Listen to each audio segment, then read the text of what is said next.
RVS hello. Money farmer under secretary इस वक्त ਸਾਡੇ ਨਾਲ बने हुए ने। मनी साहब, आपका स्वागत है जी दैनिक सवेरा में। ठीक है जी।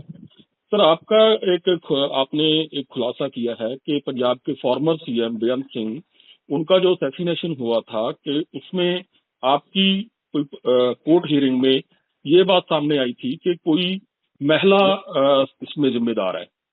तो मुझे नहीं पता कौन है वो जज साहब ने कोई फाइल। देखो ऐसा है ना, वो टी ब्रांच की फाइल थी, टॉप सीक्रेट ब्रांच की। अच्छा, उसको मैं खोलने के लिए ऑथराइज नहीं किया था सरकार ने जी क्योंकि वो काम था कोई वीआईपी सिक्योरिटी वालों का। जी हमारे टेरर डिवीजन में आता ही नहीं था वो काम। जी मगर लास्ट मिनट में उन्होंने सरकार ने कहा आप डील करो। जी तो मैं जाके उधर गया था तो जज साहब ने पूछा, मैंने जज साहब को सील्ड कवर पहुंचाई थी।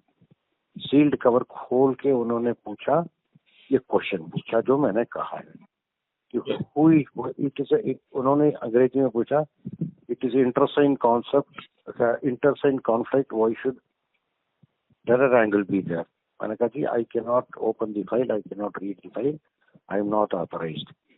तो उन्होंने जी लेट मी कंप्लीट। जैसे if she has killed somebody, some terrorist to kill him, how can it be terror? तो मैं कहा I do not know anything about it. ये ऐसा कुछ बोला था, मुझे अभी याद भी नहीं है। 17-18 साल हो 20 साल हो चुके हैं। तीसरा उसने पूछा था तो तुसी कद वास्ते आए हो अगर तुमको बात नहीं कर सकते। तो मैंने कहा जी मुझे तो सर आपको फाइल दिखाने के लिए भेजा है, और तो ये जितना भी आवाज आप सवाल पूछ रहे हैं ना, it will be best if this concern जज इज आइडेंटिफाइड एंड आस्क्ड। उनको पता होगा या फिर किसी और को पता होगा। मैं तो इतना ही जानता था। मुझे जज साहब ने फिर डांट पिलाई को कि आप विदाउट इन्फॉर्मेशन आ जाती हो। अच्छा, एक राजन मल्होत्रा के वकील साहब होते थे और एक गोगिया ऐसा कोई नाम था, ये दोनों गवर्नमेंट काउंसिल थे, ठीक है ना।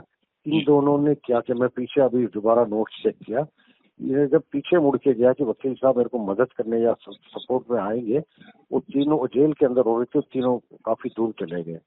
तो आई वॉज स्टैंडिंग अलोन।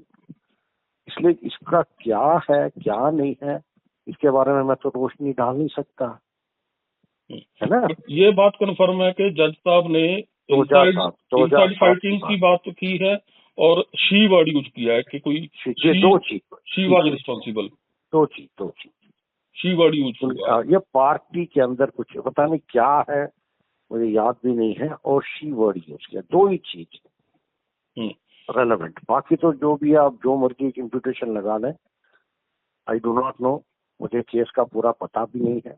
मुझे तो जज साहब के सामने वो टी ब्रांच फाइल दिखाने के लिए भेजा था और वो देख के मेरे को उन्होंने डांट पिला दी। आरवीएस मनी साहब, जैसे आपकी तबीयत भी खराब है, मैं उसका भी ख्याल रख रहा हूँ कि आपको कम से कम बोलने को मजबूर करूँ मैं।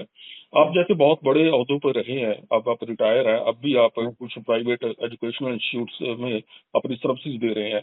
आपको लगता नहीं कि इतना बड़ा केस है, बहुत सारे लोग इसमें पकड़े गए हैं, उस वक्त बहुत सारे बेकसूर लोग भी मारे गए थे बेअंत सिंह के साथ, तो लगता नहीं कि इस बात की दोबारा जांच खुलनी चाहिए? देखिए ऐसा है, मैं सबसे सच बताऊंगा तो एक दो अक्यूज अभी भी जेल में है, कन्विक्ट हो चुके हैं ना। जी जी जी। एक ऐसे भी जाके जेल में जाके उनसे मिल लो, वो बता देंगे सूद क्या है। ये कोई जगतार सिंह है, कोई जगतार सिंह हवारा है, जगतार सिंह तारा है, वो दिल्ली के जेल में।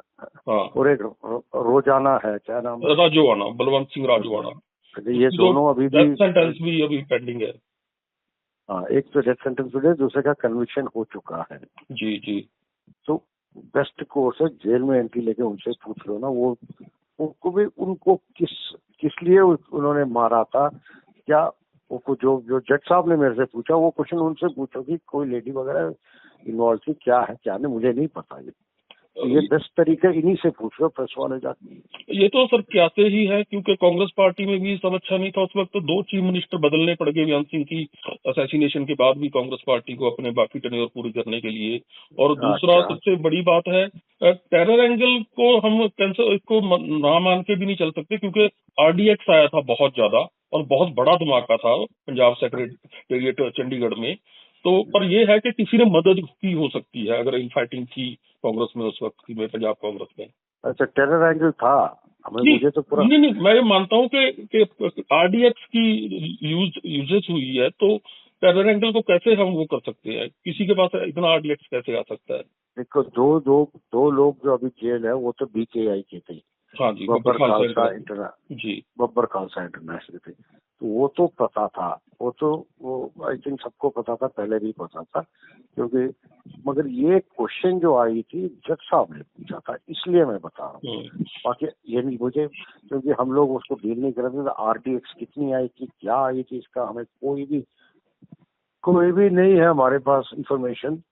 मुझे याद नहीं, जो जज साहब ने पूछा था मैंने रिकॉर्ड दिल्ली आके रिकॉर्ड करके अपने बॉस को भेजा, बॉस ने आगे उसको जिस डिवीजन का भी काम था उनको भेज दिया। ये चक्कर है और कुछ नहीं पता। पर मनी साहब, मैं एक रेफरेंस और ले रहा हूँ, जस्ट डिस्कशन की बात है ये।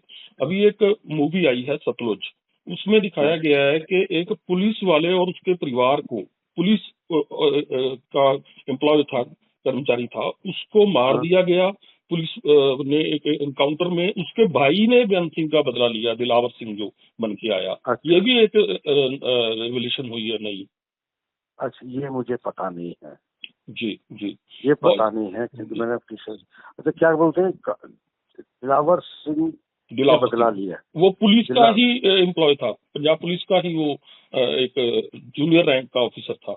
अच्छा, तो मगर वो मतलब वो साथ ही टेरर एंगल ब्लास्ट हो नहीं गया, उसने अपने कमर के साथ बांधा हुआ था बॉम्ब, और है। उसने ब्लास्ट किया था। तो ये हमारा कैसे हम ये जगतार सिंह वगैरह के? इनकी इन्वॉल्वमेंट थी कि भी इन्होंने आरडीएक्स किसी ने लाके दिया है। राजोआना अच्छा, उसको अच्छा, एम्बेसडर कार में जो दिल्ली से खरीदी गई थी, उसका पेंट बदला गया था और उसको अब तो वहां तक देखो छोड़ बात के तो आया। अब इसका इनविजिबल हैंड कौन है, ये तो अब बाहर आ रही है ना, सतलुज से भी आप देख लीजिएगा। जी जी जी जी। तो कुछ न कुछ वो टेरर एंगल थी या नहीं, वो ये जज ने पूछा, मुझे कुछ नहीं पता कि वो टेरर एंगल थी या नहीं। अगर टेरर एंगल नहीं होती तो मुझे क्यों भेजा? और वीआईपी सिक्योरिटी कोई और डिवीजन देखती थी। आपने कहीं ये भी कहा है मनी साहब कि टॉप सीक्रेट के पास ये केस ब्रांच में केस आना नहीं चाहिए था, फिर अगर टेरर एंगल ऐसा नहीं होता था, ये डिसाइड टॉप ब्रांच में नहीं आता। ब्रांच में जिस ब्रांच का, हमारा ब्रांच का फाइल नहीं है, टॉप सीक्रेट ब्रांच में ना, उसमें भी असाइनमेंट होती है। जो हमारे काम का फाइल होगा वही हमारे पास आएगा।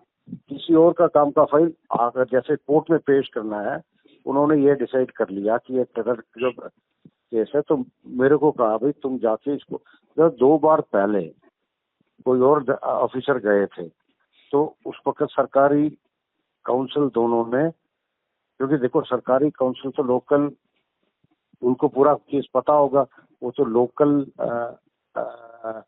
फेवरेबल गवर्नमेंट, उस वक्त जैसे कांग्रेस की सरकार थी तो कांग्रेस के फेवर वाले ही गवर्नमेंट काउंसिल बनते हैं, इसमें कोई दो बात नहीं है। अब वो 2 बार उन्होंने, राजन मल्होत्रा जी और एक वो गोगिया साहब थे, वो पता नहीं क्या किसके साथ अलाइंड थे, मुझे नहीं पता, ये एक और साहब थे मतलब। बुड़ैल जेल यहाँ पर है जिसमें कोर्ट लगती थी, जो सारा ट्रायल वहां पर चला है, क्योंकि जेल ब्रेक भी हो गया था, इसलिए उनको बाहर ले जाना बंद कर दिया था जो अक्यूज्ड है। जैसे आपने कहा सर के 2 वकील भी थे आपके साथ, क्या उन्होंने भी ये बात सुनी है?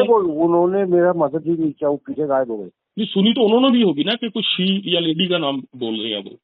उनको पूछा ना, वो एक का नाम राजन मल्होत्रा, अगर बार में आकर मिल जाए तो पता कर लीजिए। जस्टिस राजन मल्होत्रा थे, हाँ जी, जस्टिस मोंगिया भी थे। जस्टिस बन गए थे? नहीं, वो जो आपके साथ वकील थे उनकी बात कर रहे हैं। ऐसे मुझे नहीं मालूम कि वो जस्टिस बन गए कि नहीं, मैं तो मुझे लगा कि आप जजों के नाम ले रहे हो। नहीं, 2 वकील थे मेरे साथ। जी जी। वो पहले तो मुझे भी मना कर रहे थे, आगे फाइल नहीं दिखाना फलाना। मैंने कहा यार मेरे पास तो आदेश है तो मैं तो दिखाऊंगा, तो इसलिए मेरे साथ चले थे। फिर पीछे आ गया, मैं सिर्फ जिसके सामने मुझे खड़ा करके वो दोनों आगे पीछे हो गए।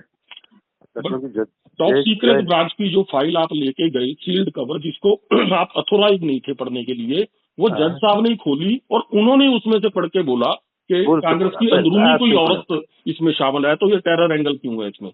यही बात आप कह रहे हैं? यही बात मोटा मोटी यही पूछा था। जी जी जी। इसलिए वो जज साहब अगर मिल जाए, अगर है जिन्होंने अल्टीमेटली ऑर्डर दिया था, वो मिल जाए, तो वो अगर कुछ याद हो तो वो बता सके रोशनी जी, या फिर ये मल्होत्रा साहब वो फाइल तो पढ़ नहीं सकते थे, बिकॉज मैंने तो अपने पास ही रखा था। पर वो वकील थे आपके साथ थे, सुनी तो उन्होंने भी होगी ना, क्योंकि जज बहुत ऊंचा बोल रहे थे क्योंकि आप दूसरी तरफ थे। नहीं, वहां पर बहुत ही मतलब इतना बड़ा तो बैरिकेड लगा हुआ था, वो भी एक केज के अंदर टाइप थे, मैं इधर बाहर खड़ा हुआ था, इधर साइड में अक्यूज भी ना, वो मतलब देखना मुश्किल था, उनको भी इनको भी ऐसा लग रहा था। मैं अभी सीन को विजुअलाइज कर सकता हूँ, और आते ही मैंने इसको रिकॉर्ड किया और मेरे बॉस को भेजा, और मेरे बॉस ने जो कंसर्न डिवीजन था वीआईपी सेक्रेटरी, उनको भेज दिया था। जी, ये मतलब मैंने कोई इंसिनुएशन किसी के ऊपर कोई हाथ नहीं उठाया। वो तो मैडम ने कहा कि कैसे कैसे चैलेंज आपने लाइफ में एमएचए में फेस किए, तो मैंने कहा ये भी एक केस मैंने फेस किया। मैं समझिए ना जी, मेरा कोई मतलब नहीं था कि इसमें किसी के ऊपर जजमेंट को क्वेश्चन करना है या किसी का इंसिनुएशन से करना, ऐसा कोई मेरा उद्देश्य था नहीं, मेरा इरादा भी नहीं था। मैंने मैडम को बोला कि मैडम ऐसा ऐसा कई केसेस हम ऐसे ऐसे करते रहे, जैसे बेंचिंग एसोसिएशन केस में मैं एक विटनेस हूँ और मैं ही एक भारत सरकार की तरफ से विटनेस हूँ, और ऐसे ऐसे हुआ, बस इससे ज्यादा मैंने बोला भी जी। आपने देखा होगा मैंने इससे ज्यादा उन्होंने मेरे को ये क्वेश्चन पूछा और मेरे पास जवाब नहीं था। मैं समझ सकता हूं। मतलब डांट पिलाते रह गए। कहता उन्होंने पूछा तुम कद वास्ते आए, मैंने कहा मैंने तो आदेश मिला करके आया मैं, समझिए ना जी जी जी, मैं तो ऑर्डर्स के अंदर था, तो मैं ये फाइल भी नहीं खोल सकता, मेरे पास ऑर्डर्स थे कि फाइल नहीं खोलना। तो मैं क्या करता उस वक्त जी। आज भी मैं बता रहा हूँ मेरा कोई इससे कंटेंट ऑफ द जजमेंट से, केस के कंटेंट से मेरा जो है, ये एक हादसा हुआ था मेरे साथ, वो मैंने बोला जी। ठीक है ना जी जी, thank you sir, thank you.